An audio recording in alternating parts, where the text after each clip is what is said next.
आप कई जनों को देखेंगे भी, कई जने यहाँ जाते हैं सुनने, वहां जाते हैं, बोले यहाँ भी वही अच्छी बातें ऐसी बोल रहे हैं, यहाँ भी वही बोल रहे हैं। वो कहते हैं फिर झगड़ते क्यों है, ये इतना विरोध क्यों है? यहाँ भी वही बातें, ये भी वही बातें कह रहे हैं, ये भी अच्छी बातें कह रहे हैं, झगड़ते क्यों है ये? उसको शुरू में समझ में नहीं आता है। अरे झगड़ने का कारण ये चीजें थोड़ा है, ये धर्म की जो मूलभूत चीजें हैं, ये विवाद का कारण थोड़ा है। विवाद का कारण तो दूसरी अन्य प्रासंगिक चीजें हैं जो अपने अपने संप्रदाय की किसी ने बना ली हैं कि ऐसे होना चाहिए, ऐसे होना चाहिए। उपासना 2 काल करें या 3 काल करें या 5 बार करें, त्रिकाल संध्या करें या 2 ही समय करें या 5 बार नमाज पढ़ें, ऐसे ऐसे तो भिन्नताएं हो सकती हैं, लेकिन धर्म के मूल उसमें कोई भिन्नता नहीं होती। अब फिर भी लेकिन पुरुष के बारे में कुछ बातें, आत्मा के चेतन के बारे में कुछ बातें इनको बतानी है जो आगे बोल रहे हैं। तो 139वां सूत्र बोलिए, शरीर आदि व्यतिरिक्त पुमान। पुमान का मतलब पुरुष, पुरुष यानी आत्मा। आत्मा शरीर आदि से व्यतिरिक्त है, भिन्न है, अलग है। अलग इस रूप में कि शरीर जड़ है और ये चेतन है, शरीर साकार है, ये निराकार है, इस रूप में। शरीर से बाहर है वो अभिप्राय नहीं है यहां पर अतिरिक्त का, भिन्न का मतलब शरीर में होते हुए भी शरीर से भिन्न है, यानी शरीर पुरुष नहीं है, ये निषेध किया। शरीर आत्मा नहीं है, ये निषेध किया गया। और जहां आत्मा और शरीर की भिन्नता की जाती है और जहां आत्मा को माना ही नहीं जाता, वहां तो ठीक है, शरीर और जो भी है इसी को ही सब कुछ मानते हैं, अलग से चेतन को मानते ही नहीं है। लेकिन जो आत्मा को मानते हैं उनमें ये महत्वपूर्ण बात है कि शरीर से भिन्न है ये चेतन। तो शरीर आदि व्यतिरिक्त पुमान, लगभग सभी इसको मानते ही हैं, ये सिद्धांत है, ये भी ऐसा ही मानते हैं। तो इससे भी स्पष्ट है कि शरीर अलग चीज है, आत्मा अलग चीज है, एक ही नहीं है, ये अलग अलग है, 2 अलग अलग तत्व हैं।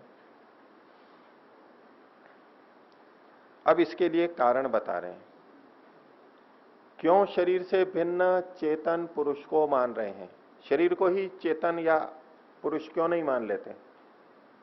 तो उसके लिए हेतु दे रहे हैं, पहले भी आया है, अभी फिर दे रहे हैं। 140वां सूत्र बोलिए, संघत परार्थत्वात्। जितनी भी संघत चीजें हैं, मिलके बनी हैं, उनके परार्थ होने से, दूसरे के लिए होने से। तो शरीर संघत है ये सिद्ध है, हड्डी, मांस, मज्जा, रक्त, स्नायु, ये बहुत सारी चीजें हमें दिखाई देती हैं, ये संघत है, अनेक चीजों से मिलके बना है। और संघत चीज हमेशा दूसरे के लिए ही होती है, ये भी इनका एक बहुत व्यापक सिद्धांत है, पक्का दृढ़ सिद्धांत है कि कभी ये समझना हो कि ये चीज अपने लिए है या दूसरे के लिए है। तो जो भी संघत होगी वो अपने लिए कभी नहीं होगी, वो दूसरे के लिए ही होगी, और दूसरा उसका उपयोग ले सकता है न्यायपूर्वक, यथा योग्य। तो इस कार्य जगत का, इस शरीर का हम अपने लिए उपयोग लेते हैं, ये हमारे लिए है, हम इसके लिए नहीं है। जब शरीर को ही मैं समझा जाता है, आत्मा को चेतन नहीं माना जाता, तो हम वो कार्य करते हैं जो शरीर के लिए ठीक लगता है, हमें शरीर के लिए सुखद दिखाई देता है, शरीर की सुंदरता के लिए अच्छा होता है, भले ही वो आत्मा के लिए हितकारक हो, अहितकारक हो, आत्मा के लिए अहित करता हो, तो भी हम उसके लिए करेंगे। तो ऐसे में क्या हो जाता है, हम शरीर के लिए हो जाते हैं, जबकि वास्तव में शरीर चेतन के लिए। और इसको मानते हुए भी कि शरीर तो चेतन के लिए है, व्यवहार के अंदर ऐसा व्यापक देखा जाता है कि हमारे क्रियाकलाप, हमारा लेन देन वो शरीर के लिए हो जाता है, हम ही शरीर के लिए हो जाते हैं। गाड़ी हमारे लिए, लेकिन हमारा व्यवहार ऐसा हो जाता है कि हम गाड़ी के लिए बन जाते हैं।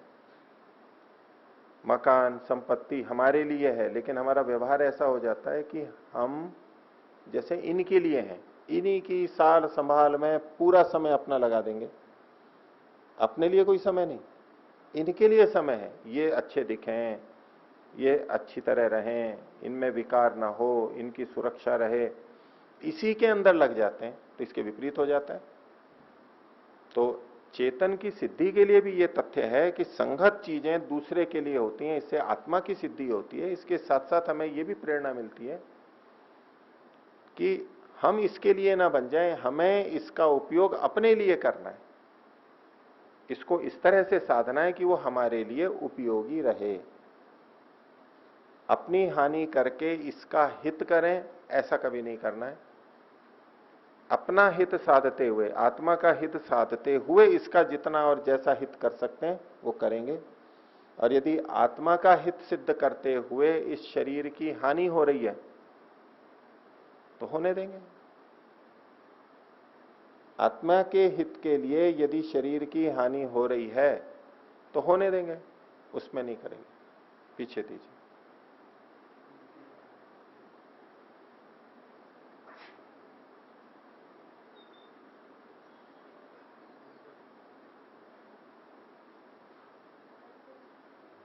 उसी को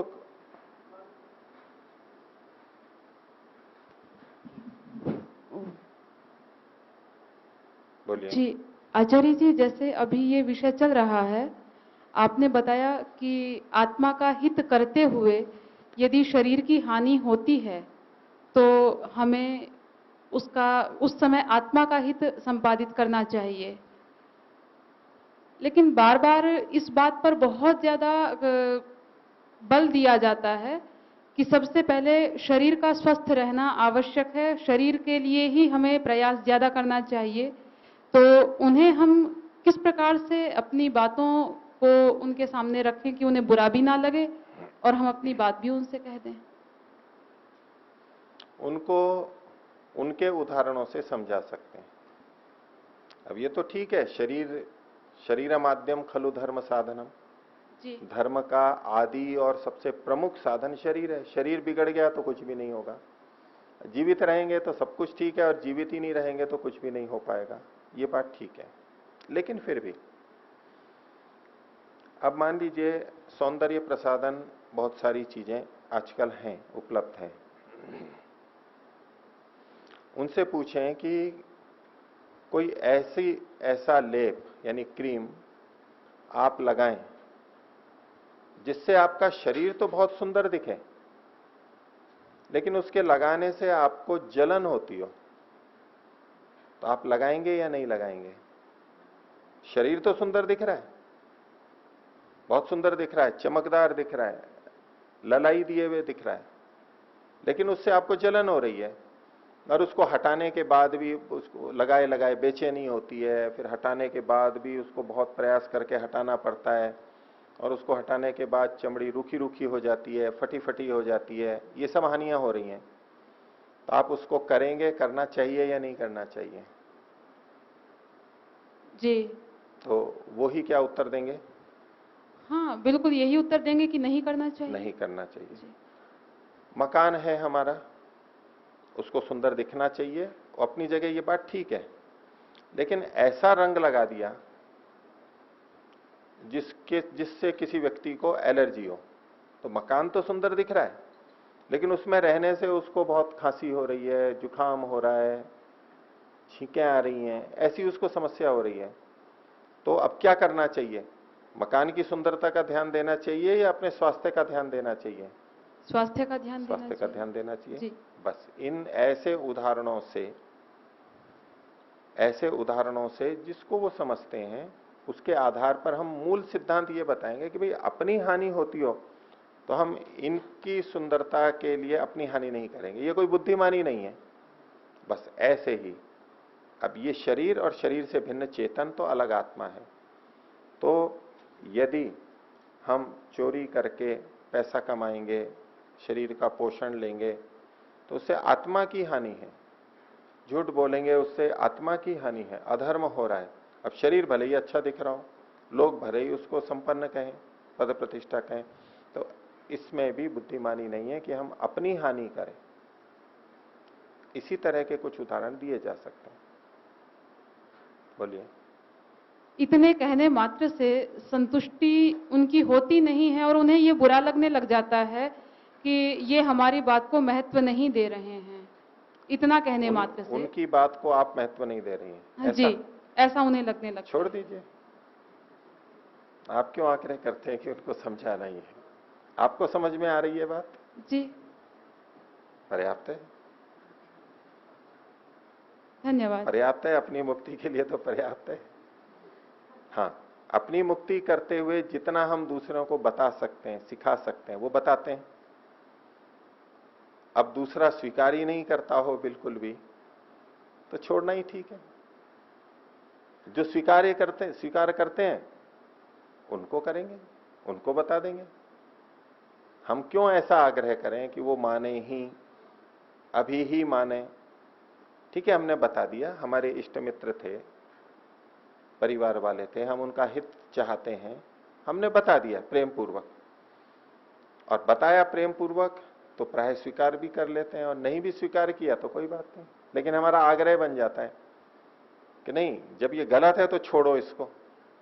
अब वो एकदम नहीं छोड़ सकते, उनके अपने आग्रह बने हुए हैं, उन्होंने अपने शरीर को सुंदर दिखाना है, उनके लिए बहुत महत्वपूर्ण है, उनके प्रतिष्ठा का प्रश्न है। तो बिना मेकअप के बाहर निकल जाए उनके लिए तो मृत्यु जैसा लगता है। जिनकी आदत है उनकी कह रहा हूं, सबकी बात नहीं है। यानी उनके लिए असंभव है कि मेकअप नहीं है तो मैं बाहर निकलूं कैसे? निकल ही नहीं सकते, बाहर ही नहीं निकल सकते, क्योंकि जो छवि बना रखी है अपनी सुंदरता की, तो वो तो एकदम गिर जाएगी, और वो तो उनके मरण तुल्य हो गया। क्या कहते हैं वो, अपमान मृत्यु से भी बड़ा होता है। तो उनको अपमान लगता है कि मेरा सौंदर्य बिल्कुल दिखाई नहीं देगा, तो वो निकल ही नहीं सकते। तो उनके लिए तो जीवन मरण का प्रश्न है वो। और हम भी बहुत सारी बातों को ठीक मानते हुए भी, समझते हुए भी छोड़ पाते हैं क्या सारा? नहीं छोड़ पाते, धीरे धीरे छोड़ते हैं। कुछ छोड़ दिया, कुछ अब लगे हैं, उसके लिए कष्ट होता है ना। ऐसा आत्मवत व्यवहार उनके प्रति भी हमें करना होगा कि भाई वो भी मनुष्य हैं, अभी नहीं कर पा रहे, हमने बोल दिया, तो उसी समय सब कुछ कर लें, ऐसा तो नहीं हो सकता जी। हमारा आग्रह जो होता है वो हम मानव स्वभाव से अतिरिक्त कर लेते हैं, वो अनुकूल नहीं होता है। धन्यवाद। ठीक है। और अपने आप उनको कभी समझ में आएगा तब छोड़ते हैं ना। अपने आप जब समझ में आता है, जब बहुत बीमारी आ जाती है, होता है, डॉक्टर कहता है नहीं अब तो छोड़ना ही पड़ेगा और ये तो ठीक नहीं है, तो फिर छोड़ भी देते हैं। समझ में आ जाएगा तो छोड़ देंगे, अपने आप भी छोड़ देते हैं। आत्मा का स्वभाव है, जिसमें हानि देखेगा वो कभी स्वीकार नहीं करेगा, आत्मा कर ही नहीं सकता, छोड़ेगा ही वो, अभी नहीं बाद में छोड़ेगा। ठीक है, और कुछ?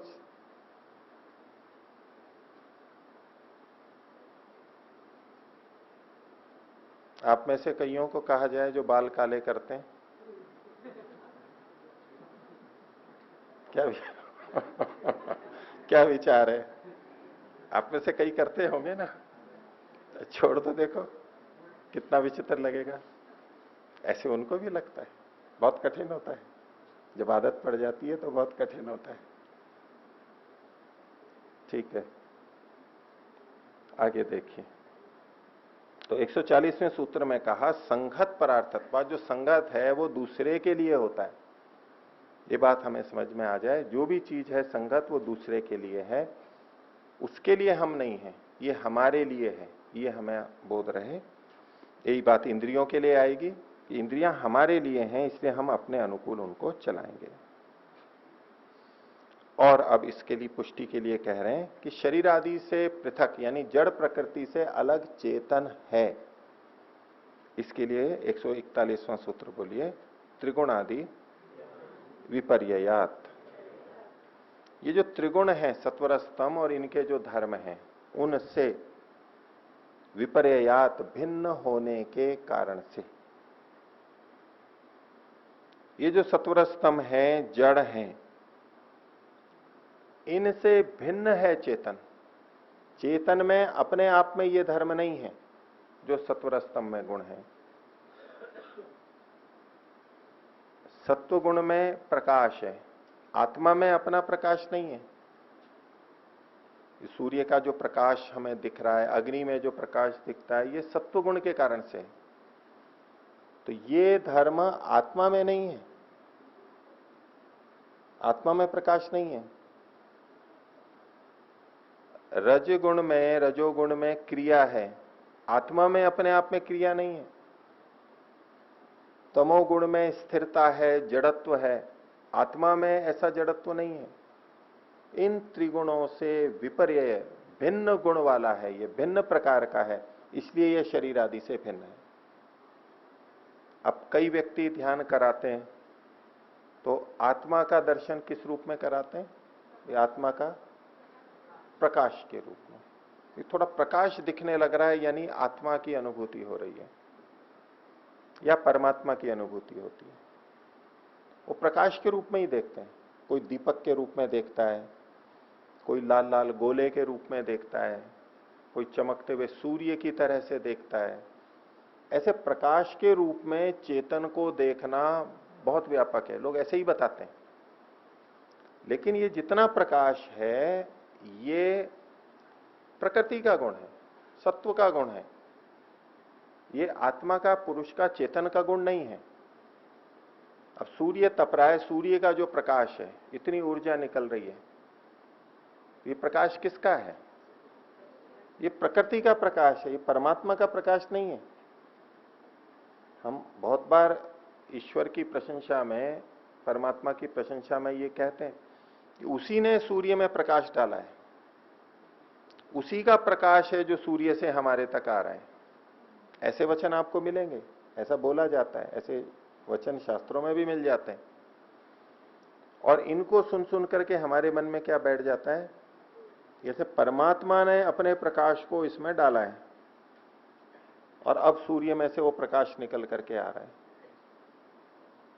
परमात्मा ने सूर्य में प्रकाश डाला है, उसका इतना ही मतलब है कि परमात्मा ने उसमें प्रकृति की ऐसी व्यवस्था की है कि वहां प्रकाश उत्पन्न हो रहा है, अभिव्यक्त हो रहा है और हमारे तक पहुंच रहा है। इतना ही मतलब है उसका। और फिर कई जने वेद मंत्र का भी प्रमाण दे देते हैं कि परमात्मा कैसा है? आदित्य वर्णम तमसः परस्ता वेदाहमेतम पुरुषम महानतम।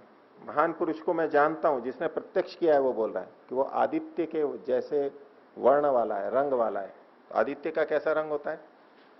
सुबह तो लाल होता है और दिन में सफेद सा होता है, थोड़ा पीला जैसा होता है, कैसा भी है, लेकिन सूर्य जैसा है। इसलिए ध्यान में जब सूर्य का दर्शन होने लगे, उसी को ढूंढते रहते हैं, उसका आ जाता है स्मृति में, दिखने लग जाता है, कल्पना करते हैं तो वही चीज दिखने लग जाती है।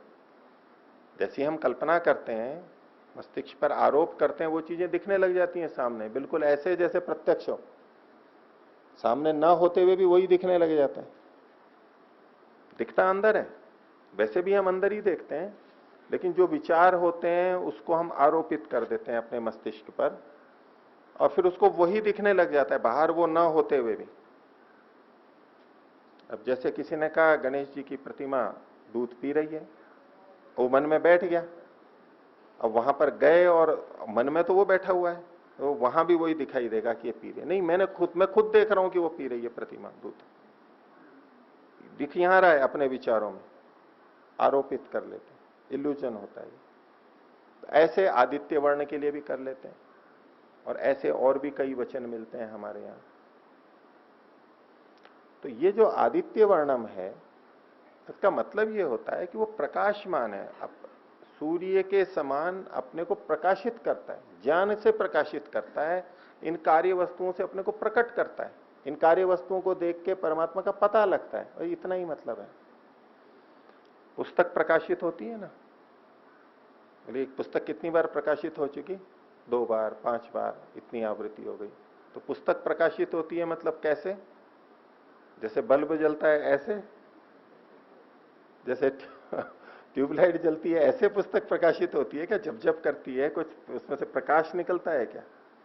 लेकिन प्रकाशित होना हम शब्द का प्रयोग करते हैं, और प्रकाशित मतलब प्रकट की जाती है, पुस्तक के रूप में आ जाती है। उसका ये मतलब नहीं है उसके अंदर से प्रकाश निकल रहा है। तो परमात्मा इस सारे कार्य जगत में प्रकाशित हो रहा है। इसका यह मतलब नहीं है कि जो भी प्रकाश दिख रहा है वो परमात्मा का ही है। इसका मतलब इतना ही है कि रचना को देख के रचनाकार का ज्ञान होता है, चित्र को देख करके चित्रकार का पता लगता है कि उससे वो कैसा चित्रकार है, कविता को देख करके कवि का ज्ञान होता है, देखो कवि किस भाव वाला है। इस तरह से परमात्मा का ज्ञान होता है। तो प्रकाश गुण, ये पुरुष जो है वो त्रिगुणों से विपर्य है, भिन्न है, विपरीत है।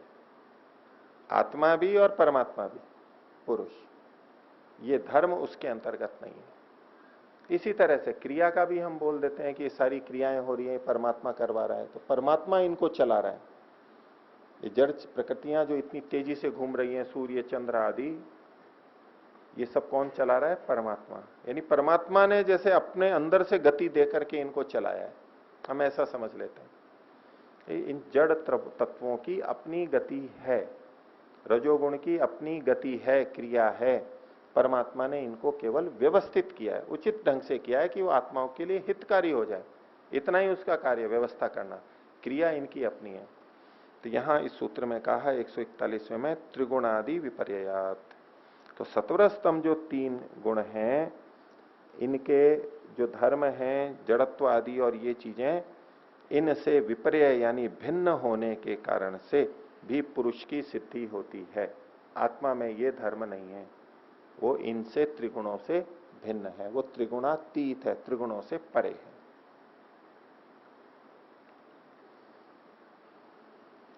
आगे 142वां सूत्र, आत्मा की सिद्धि के लिए कैसे आत्मा की सिद्धि होती है, तो और भी कहा। तो बोलेंगे अधिष्ठानात् च इति, अधिष्ठान से भी पुरुष की यानी आत्मा की सिद्धि होती है। अधिष्ठान का मतलब ये जो हमारा शरीर है, इसमें एक अधिष्ठाता बैठा हुआ है, जो इसका स्वामी है, जो इसे चला रहा है। पीछे भी एक सूत्र आया था 97वां, उसमें इससे पीछे 96 में पहले तो ईश्वर का अधिष्ठातृत्व कहा था कि तत्सन्निधानात अधिष्ठातृत्व मणिवत, ये परमात्मा का कहा था। और पुरुष का कहा, आत्मा का, विशेष कार्येष्वपि जीवानाम, जीवों का भी अधिष्ठातृत्व होता है। तो अधिष्ठानाच, इस शरीर का अधिष्ठाता, इस शरीर में उस चेतन का अधिष्ठान है। इस अधिष्ठान से भी पता लगता है कि वो शरीर से भिन्न है।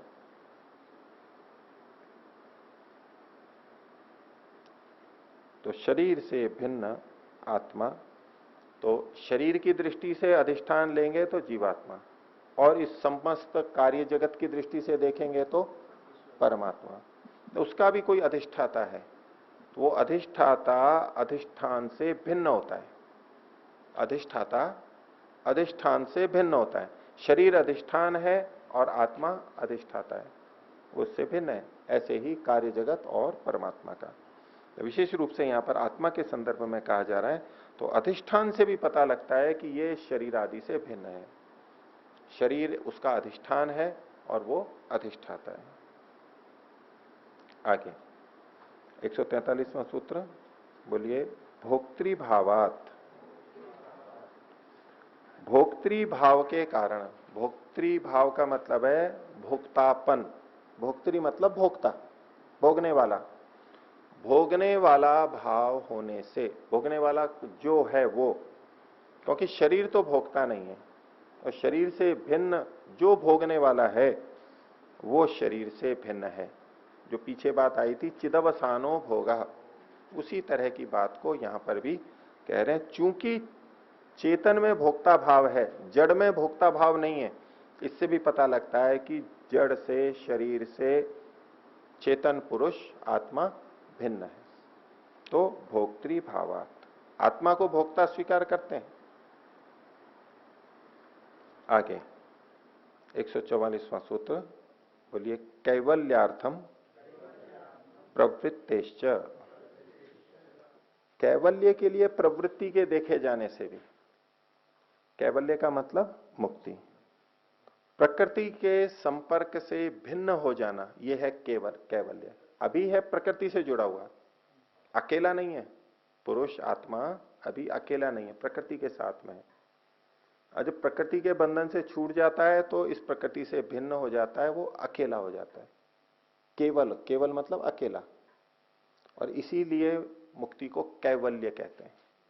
उसमें प्रकृति से छूट करके रहता है, इसलिए उसको कैवल्य बोलते हैं मुक्ति को। तो कैवल्य के लिए प्रवृत्ति के देखे जाने से भी यह सिद्ध है कि शरीर से भिन्न कोई अलग पुरुष चेतन विद्यमान है। क्योंकि शरीर तो जड़ है, वो मुक्ति के लिए प्रयत्न नहीं करेगा। तो कैवल्य की प्रवृत्ति देखे जाने से भी पुरुष अलग है। ठीक है, आगे। तो कैवल्य के लिए पुरुष की प्रवृत्ति होती है, तो उसके संदर्भ में और आगे कहते हैं 145वां सूत्र बोलिए। जड़ प्रकाश अयोगात प्रकाशः। जड़ प्रकाश, जड़ में प्रकाश का अयोग होने से। अब यहां प्रकाश का मतलब है ज्ञान, प्रकाश का मतलब है ज्ञान, ज्ञान रूपी प्रकाश, भौतिक प्रकाश नहीं। भौतिक प्रकाश तो जड़ वस्तुओं में होता ही है। इसके लिए योग दर्शन में भी कहा प्रकाश क्रिया स्थितिशीलम भूतेन्द्रियार्थम भोगापवर्गार्थम दृश्यम। सत्वगुण में प्रकाश को कहा ही है। लेकिन यहां भी जब प्रकाश शब्द आया और ये कहा जा रहा है कि जड़े प्रकाश अयोगात, जड़ में प्रकाश का योग न होने से, इसका क्या मतलब है? अब यहां प्रकाश का मतलब ये भौतिक प्रकाश नहीं लिया जाएगा। भौतिक प्रकाश तो जड़ में देखा ही जाता है। अगर यूं शब्द को पकड़ करके करेंगे तो ये सूत्र भिन्न अर्थ दे देगा, अब समझ में भी नहीं आएगा, लगेगा क्या लिख दिया इन्होंने, उल्टी बात लिख दी। लेकिन गलत नहीं लिखेंगे। या प्रकाश का तात्पर्य क्या है वो हमें लेना होगा। जड़ वस्तु में तो प्रकाश होता ही है, लेकिन फिर भी प्रकाश का अयोग कहा जा रहा है। जड़ में प्रकाश का अयोग होता है, जड़ में प्रकाश नहीं रहता है।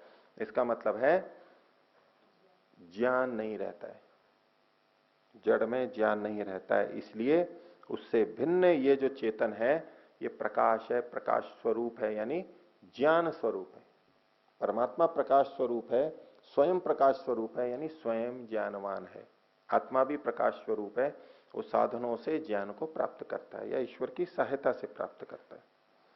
इसलिए आत्मा का स्वरूप यहां पर कि पुरुष ज्ञानवान होता है। अब कई जने ये भी कहते हैं कि भाई ज्ञान जड़ वस्तु में भी रहता है। ज्ञान जड़ वस्तु में रहता है? नहीं रहता?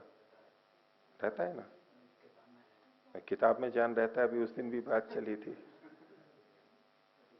अगर किताब में ज्ञान ना हो तो हमारे में कहां से आएगा?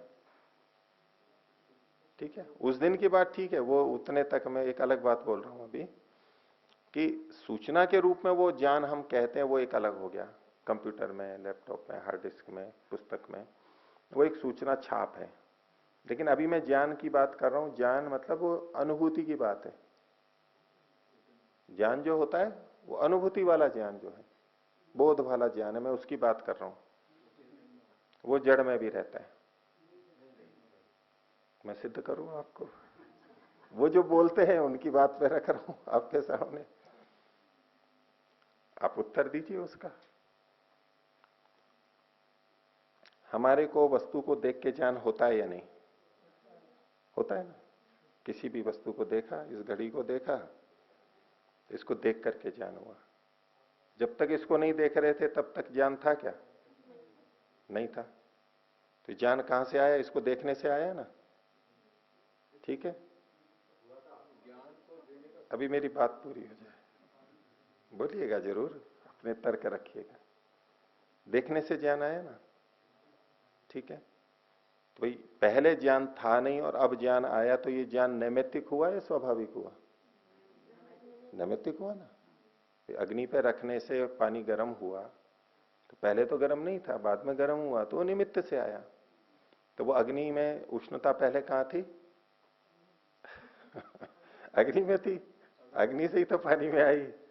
हमारे में भी ज्ञान नहीं था, इसको देखा, इसको देखने से ज्ञान हो गया। ज्ञान हुआ। जड़ वस्तु की बात कर रहा हूं मैं, पहाड़, तो वहां से हमारे में अंदर आ गया, तो वहां था तभी तो आया। अगर वहां ज्ञान नहीं होता तो हमारे में कहां से आता? हमारे को जो ज्ञान हुआ वो ये ज्ञान नैमित्तिक था या हमारा स्वाभाविक था? स्वाभाविक कहां से था? स्वाभाविक होता तब तो अंदर ही होता ना, पहले तो नहीं था ना। ये तो आप स्वीकार कर ही रहे हैं। हमने किसी नई वस्तु को देखा, कोई नई चीज बन करके आई, जड़ वस्तु, और हमने पहले कभी देखा नहीं है, तो हमारे अंदर उसके संबंध में कुछ भी ज्ञान नहीं है, तो ज्ञान का अभाव है। अब उसको देखने से हमें ज्ञान हुआ, तो ये ज्ञान नैमित्तिक हुआ या नहीं? नैमित्तिक हुआ। तो निमित्त से आया तो कहीं था, वहीं से तो चल के आया। जैसे अग्नि में से उष्णता जल में चली गई, अभाव से तो भाव की उत्पत्ति होती नहीं है, या होती है? इतनी देर से पढ़ रहे हैं, सुन भी रखा है आपने बहुत। अभाव से तो भाव की उत्पत्ति नहीं होती है ना, भाव से ही होती है। तो कहीं ना कहीं उस ज्ञान का भाव था, वहां से वो चल के अंदर आया। वो कहां था ज्ञान?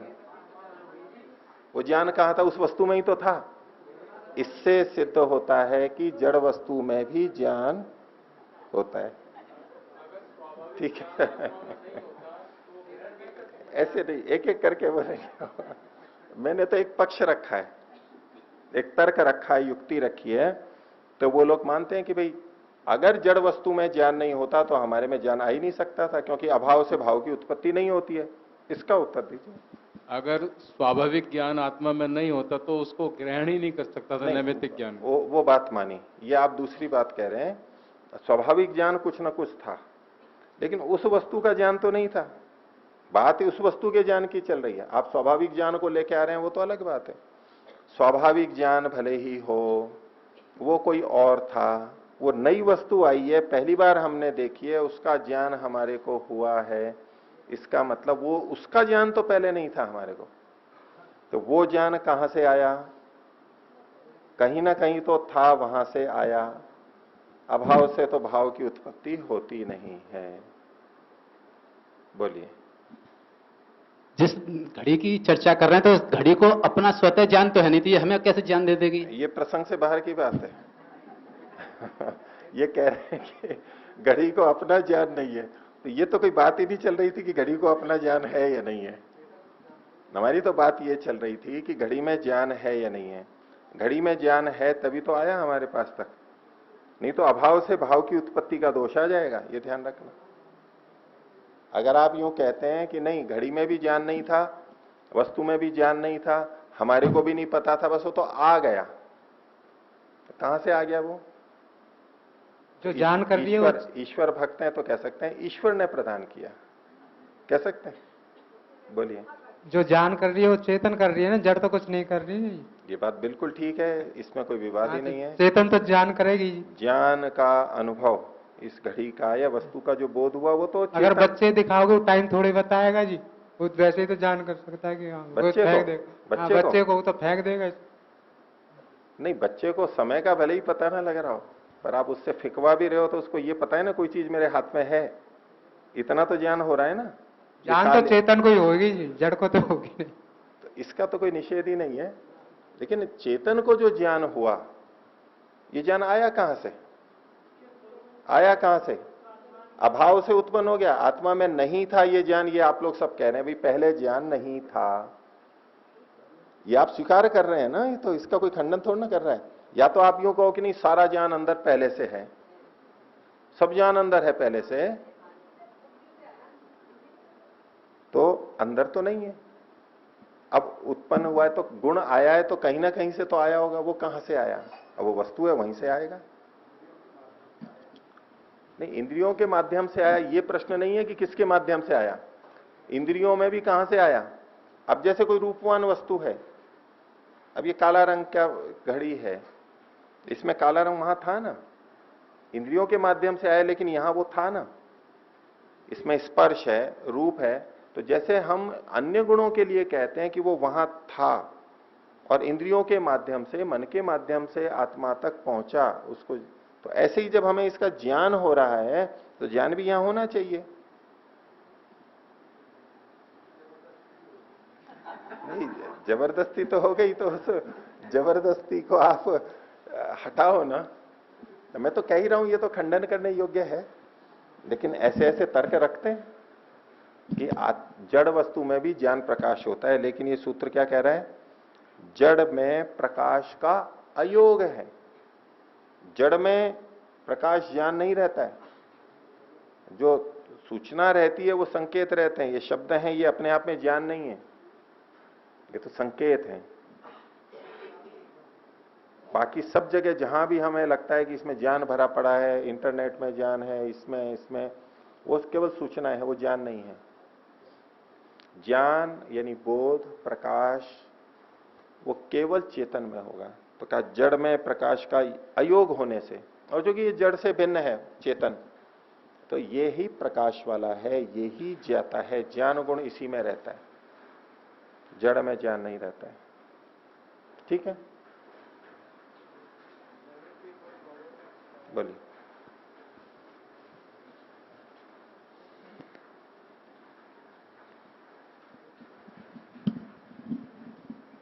आचार्य जी, घड़ी को बनाने वाला तो चेतन है ना?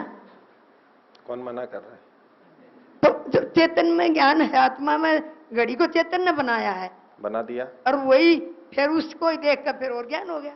नहीं, बनाया किसी ने और ने, उसमें ज्ञान था, उसने घड़ी को बना दिया। हमारे सामने तो सामने वो चीज पहली बार आई और उसको देख के हमें ज्ञान हुआ। मैं तो इस उदाहरण की बात कर रहे हैं। ये ज्ञान उस वस्तु से अंदर आएगा तो उस वस्तु में ज्ञान होना चाहिए। बोलिए। हेलो। ज्ञान आत्मा का आचार्य जी, स्वाभाविक गुण है। आचार्य जी, वस्तु के माध्यम से, वस्तु को देखकर वो प्रकट, उसने उसको अभिव्यक्त कर दिया, बता दिया ऐसे। क्योंकि ये प्रमाण भी है ना कि यस्मिन च साम यजुषी यस्मिन प्रतिष्ठिता रत्ना भाविवारा, सब ज्ञान हमारी आत्मा में हैं, बस वो मतलब प्रकट हो जाते हैं ऐसे।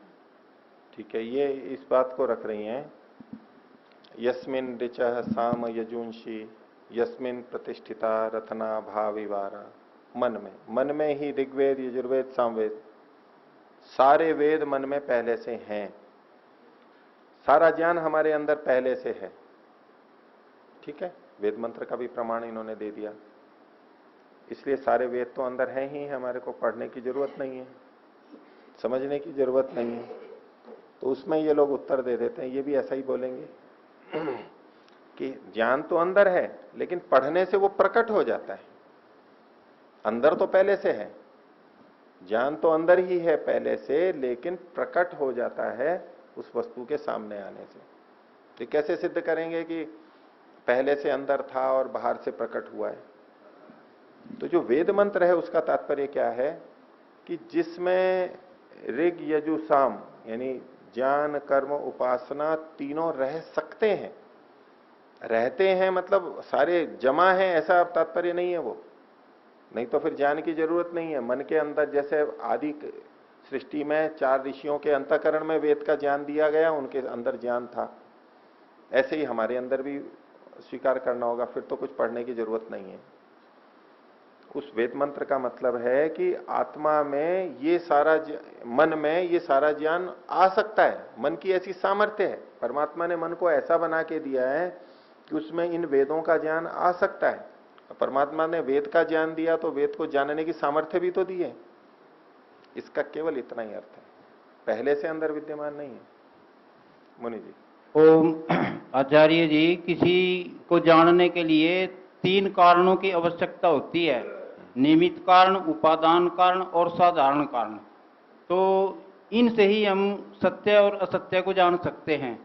अब तीनों कारणों से ही हम इसका विवेचना करेंगे तो वो ठीक होगी, अन्यथा गलत होगी। इसको घटा के बताइए ना यहाँ पर। ये तो आपने सिद्धांत बोल दिया कि तो जैसे घड़ी, मैं बोल रहा हूं कि इन तीनों कारणों को, कि नहीं अभी बोलो आप, अभी आपको बोलना है, क्या बोलना है वो मैं बोल रहा हूं, एक बार बता रहा हूं। आपने ये बात रखी कि किसी भी चीज को जानने के लिए तीनों कारणों को जानना आवश्यक है, उपादान कारण, निमित्त कारण, साधारण कारण। तो घड़ी को हम देख रहे हैं सामने, जान रहे हैं। अब इसको जानने के लिए कौन से 3 कारणों को जानना है वो बता दीजिए।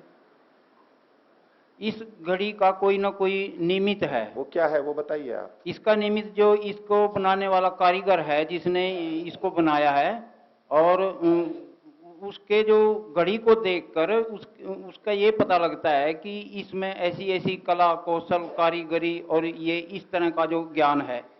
और तीसरा जो है साधारण कारण में कि भी इस घड़ी को बनाने में कोई समय भी लगा होगा, कोई कर्म चेष्टा भी की होगी, और इस तरह से ये तीनों कारणों से ही हम किसी चीज के सत्य और असत्य को जान सकते हैं, अन्यथा नहीं। ठीक है, इतना तो ठीक है कि घड़ी को देख के हमें ये जान हो जाएगा कि भाई किसी ने बनाया है इसको, निमित्त कारण है, कुछ समय भी लगा होगा। और जो घटक द्रव्य हैं इसके कि भाई प्लास्टिक से बना, लोहे से बनी, तो उसका भी ज्ञान हो गया। लेकिन ये प्रश्न भी यहां पर नहीं है। ठीक है, 3 कारणों का ज्ञान हो गया, और जो बच्चा है उसको तो 3 कारणों का ज्ञान भी नहीं होता। वो खिलौने से खेल रहा है, उसको ये कोई मतलब नहीं है कि इसको किसी ने बनाया है, वो तो खिलौने से खेल रहा है, खिलौने में ये रंग रूप है, ऐसा ऐसा है, बस। तो ये जो ज्ञान हो रहा है और तीनों कारणों का भी जो ज्ञान हो रहा है, पहले तो हमको ज्ञान नहीं था अंदर से, लेकिन वस्तु को देख के ज्ञान हुआ। तो क्या हम यूं कह दें कि ये ज्ञान इन वस्तुओं में था, इन तीनों कारणों का भी, और वहां से ज्ञान चल करके हमारे अंदर आया? क्योंकि अभाव से तो भाव की उत्पत्ति नहीं होती। बोलिए आचार्य जी, मैं नहीं जानता आगे। उनको दीजिए, बोलिए। हाँ आचार्य जी, जो भी नई वस्तु हमारे सामने आई उसके स्वरूप को देख करके हमारे अंदर कुछ न कुछ तो अनुमान ज्ञान होगा। उस अनुमान क्यों, प्रत्यक्ष होगा ना। प्रत्यक्ष तो हुआ, लेकिन हम अनुमान ही लगा सकते हैं ना। दोनों तो नई चीज है हमारे सामने, पहले हमने देखा नहीं है, तो प्रत्यक्ष हमारा पहले का तो है नहीं, तो अनुमान ज्ञान कुछ ना कुछ होगा, हो जाएगा। उसके आधार पर हम उस चीज का विवेचन करेंगे कि ये चीज हो सकती है। ठीक है, पहले कुछ अनुमान ज्ञान हुआ, फिर कुछ की विवेचना करके निश्चय करेंगे। आपकी बात को मैं मान रहा हूं, लेकिन ये जो अनुमान ज्ञान हुआ, ये ज्ञान हमारे अंदर पहले नहीं था। जी नहीं। कहां से आया? ये कहां से आया? उसके स्वरूप को देख करके उस टाइप के अन्य भी कोई न कोई चीज हमने देखा होगा, कुछ न कुछ समझा होगा। कुछ नहीं समझ में आएगा तो खिलौना मान लेंगे, कोई न कोई चीज तो समझ में आएगी कि किसी न किसी स्वरूप को ये प्रदर्शित कर रहा, उस टाइप से मिलता जुलता, उसके अनुसार हम उसका ज्ञान करेंगे और उसी से हम ये भी एक ज्ञान का है कि भाई ये वास्तव में क्या है, ये मोबाइल है या रिमोट कंट्रोल है या और कुछ है, इस तरह से जी। लेकिन जो ये हमारे को दिख रहा है कि इतना लंबा चौड़ा है जी, इसमें तो कोई अनुमान करने की जरूरत नहीं है कि भाई ये एक वस्तु है यहाँ पर जी। वो क्या है, इसको क्या नाम कहते हैं, इसका क्या उपयोग है, वो भले ही हमें पूरा पूरा पता नहीं लग रहा हो, लेकिन एक जो बाहर का रूप हमें दिखाई दे रहा है जी। जैसे कि यहाँ आप आश्रम में आए जी, और आश्रम को देखा कि हाँ ये आश्रम है जी। अब ये जो ज्ञान हमारे अंदर आया जी, इस आश्रम का, तो इस आश्रम में पहले ज्ञान होना चाहिए ना, तभी तो जड़ से हमारे अंदर आएगा। जी। ये प्रश्न है। ठीक है, इस पे विचार कीजिएगा। ओम। बोलिए। आचार्य जी, इससे जो पहला सूत्र है ये 143, यद्यपि ये सही है कि भोक्ता चेतन होता है, लेकिन भोक्ता शरीर भी लगता है। जैसे एक आदमी 5 किलो दूध पी जाता है और एक छटाक पी जाता है, तो इससे लगता है कि वो किसने भोगा? शरीर नहीं तो भोगा। गाय 5 किलो भूसा खा जाती है, आदमी पे एक छटाक भी नहीं खाया जाता, तो इससे ये भी तो सिद्ध होता है कि भोक्ता शरीर भी है। जी, ये जो चीजें हमने खाई ये किस लिए खाई थी? शरीर को पुष्ट करने के लिए। पुष्ट करने के लिए, खाते समय सुख भी मिलता है उसके लिए,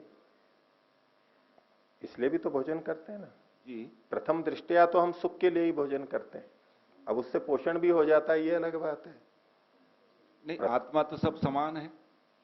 हाँ हाँ, सब समान है, उसमें कोई निषेध नहीं है, लेकिन एक बात बता रहा हूं, आप जो कह रहे हो ना शरीर का पोषण, शरीर भोग रहा है, भोगने का मतलब क्या है? क्या शरीर में वो चीज चली गई इसलिए वो भोग रहा है? आवश्यकता शरीर को है ना। ऐसे नहीं बोलिए, शरीर को आवश्यकता है। शरीर को क्यों? संघत परार्थत्वात्। अच्छा, डीजल जो कार में गाड़ी में डलता है पेट्रोल, डीजल और पेट्रोल का भोक्ता कौन है? वाहन। वाहन ही भोगता है। भोक्ता कौन है उसका? प्रयोग करने वाला, उपयोग करने वाला। उपयोग करने वाला वो तो अपने मुंह में नहीं डालता है। नहीं, अब उसको कैसे भोक्ता बोल दिया अब आपने? नहीं कहा, वो तो प्रयोग करने वाला हो गया। बस ऐसे ही वो डीजल भले ही गाड़ी में डल रहा हो, ग्रीस वगैरह उसके पहिए में लग रहा हो, लेकिन फिर भी उस सबका भोक्ता, भोक्ता तो चेतन ही होगा। ये चेतन के लिए है, संघत परार्थत्वात्। ये तो सही है। ऐसे ही चाहे आप 5 लीटर दूध पिए चाहे 1 छटांग पिए, भोक्ता तो आत्मा ही है, शरीर कभी भी भोक्ता नहीं कहलाएगा। क्योंकि शरीर के लिए वो हुआ है, तो शरीर किसके लिए है? अब फिर वो संघत है, वो दूसरे के लिए। वो क्या इंद्रियों के लिए? इंद्रियां भी संगत हैं, वो किसके लिए? तो अंततः आत्मा चेतन तक पहुंचना ही पड़ेगा। इसलिए चिदवसानो भोगः भोक्तृभावात्, भोक्ता तो चेतन ही होगा, ऊपर से हमें कुछ भी। अच्छा, ये जो इतना रंग वंग हम अपने मकान वकान पे लगा के सुंदर बनाते हैं, इन रंगों का भोक्ता कौन है? मकान को कहते हैं कभी आप? मकान को कहते हैं? नहीं, पुरुष ही है भोगने वाला, कि उसने रंग रूप लगाया, इतना सौंदर्य प्रसादन किया, अपने मकान को सजाया। भले ही वो मकान पे है, लेकिन फिर वही संघत है, तो संघत परार्थत्वात्, वो किसी और के लिए। तो शरीर के लिए कुछ भी करें, कितनी भी रोटी खाएं, कितना भी दूध पिएं, भोक्ता शरीर नहीं है। हाँ, रोटी खाने वाला और वो भोजन तो, दूध तो शरीर में जा रहा है, लेकिन भोक्ता फिर भी शरीर नहीं है, जड़ होने से और संघत परार्थत्वात्, भोक्ता आत्मा ही है। ठीक है, धन्यवाद। आगे देखिए 146वां सूत्र। अब ये जो आत्मा है उसके बारे में ही कुछ बात और कही जा रही है। वो सूत्र बोलेंगे, निर्गुणत्वात् न चित धर्मा। आत्मा चेतन धर्म वाला है, हाँ या ना? हाँ, आत्मा चेतन धर्म वाला है ना। सूत्रकार कहता है न चित धर्मा, ये चेतन धर्म वाला नहीं है।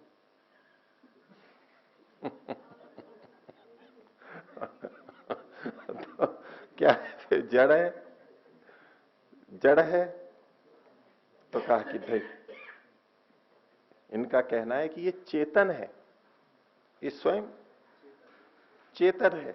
चेतन को इसका धर्म अलग मत कीजिए। निर्गुणत्वात्, इसमें अलग से कोई नैमित्तिक गुण नहीं होता है, ये चेतन इसका स्वभाव ही है। हम वैसे गौण रूप से जो प्रयोग करते हैं इसको विकल्प वृत्ति बोलते हैं। प्रमाण विपर्य विकल्प वृत्ति। शहर आ गया, रेल में जैसे बोलते हैं, उल्टा होता है, हम पहुंचते हैं लेकिन बोल देते हैं वो आ गया। आटा पिसवाते हैं, गेहूं पिसवाते हैं, आटा नहीं, लेकिन भाषा में प्रयोग होता है। इसको कहते हैं विकल्प वृत्ति। आत्मा की चेतनता, ईश्वर की चेतनता, ये विकल्प वृत्ति में प्रयोग है। वास्तव में वो चेतन स्वरूप ही है। तो कहा न चित धर्मा, ये चित धर्मा नहीं है। क्यों? निर्गुणत्वात्, वो निर्गुण है, उसमें इस तरह का ये गुण नहीं है, वो स्वयं चेतन स्वरूप है। और इसके लिए प्रमाण दे रहे हैं आगे, अगला सूत्र बोलिए। श्रुत्या सिद्धस्य नापलापः तत् प्रत्यक्ष बाधात्। जो श्रुति से सिद्ध है, श्रुति से क्या सिद्ध है? पीछे भी एक सूत्र आया था, असंगो ही अयम पुरुषः, बृहदारण्य का भी वचन है।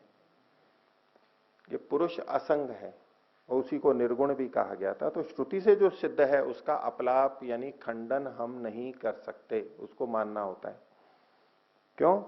तत्प्रत्यक्ष बाधात, यदि उसको कर भी देंगे तो योगियों का जो प्रत्यक्ष होता है उसकी बाधा हो जाएगी। योगी जब प्रत्यक्ष करता है आत्मा का तो उसको चेतन स्वरूप ही मानता है। आत्मा अलग और चेतन अलग, उसकी चेतना धर्म अलग, ऐसा नहीं प्रत्यक्ष होगा। अग्नि और उसकी उष्णता एक ही है। उष्णता को हटाएंगे तो अग्नि ही नहीं बचेगी, वो उसी का ही स्वरूप है। तो प्रत्यक्ष रूप में भी आत्मा चेतन स्वरूप ही है, उसको चित्त धर्म वाला अलग से यूं नहीं कहेंगे कि उसमें चित्त धर्म रहता है। गौण भाषा में हम प्रयोग करते रहते हैं, लेकिन वास्तव में ये धर्म अलग नहीं है, ये वही उसका स्वरूप है, चेतन ही उसका स्वरूप है। अगला सूत्र बोलिए, सुषुप्त्यादि असाक्षित्वम।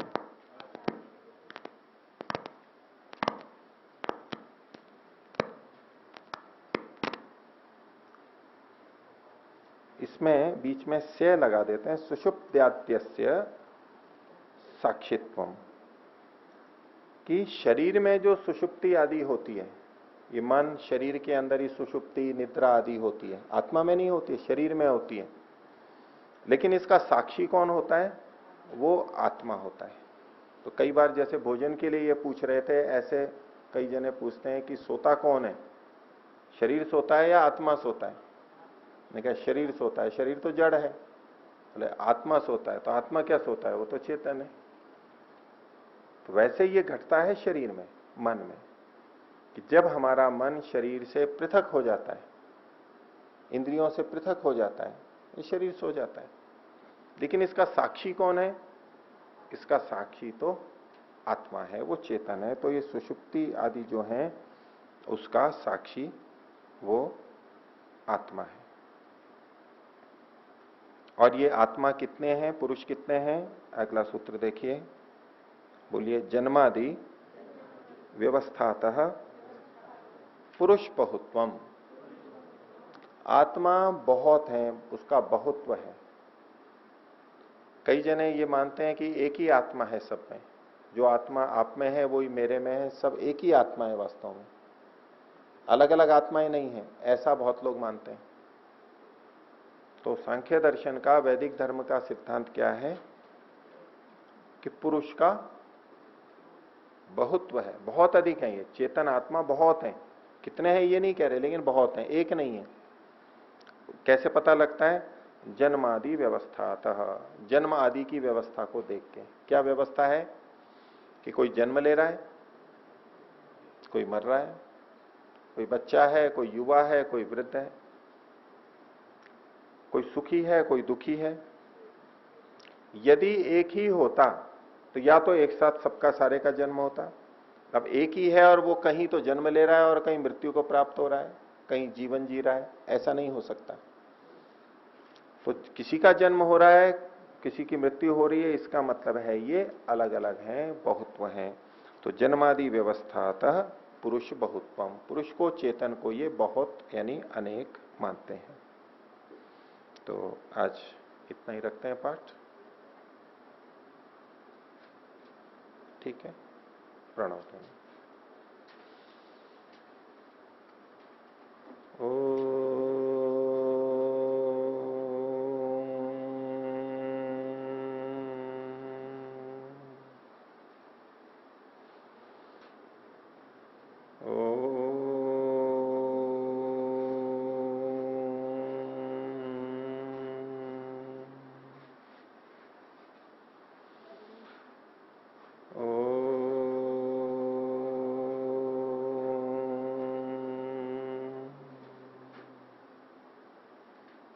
सभी को सादर अभिवादन।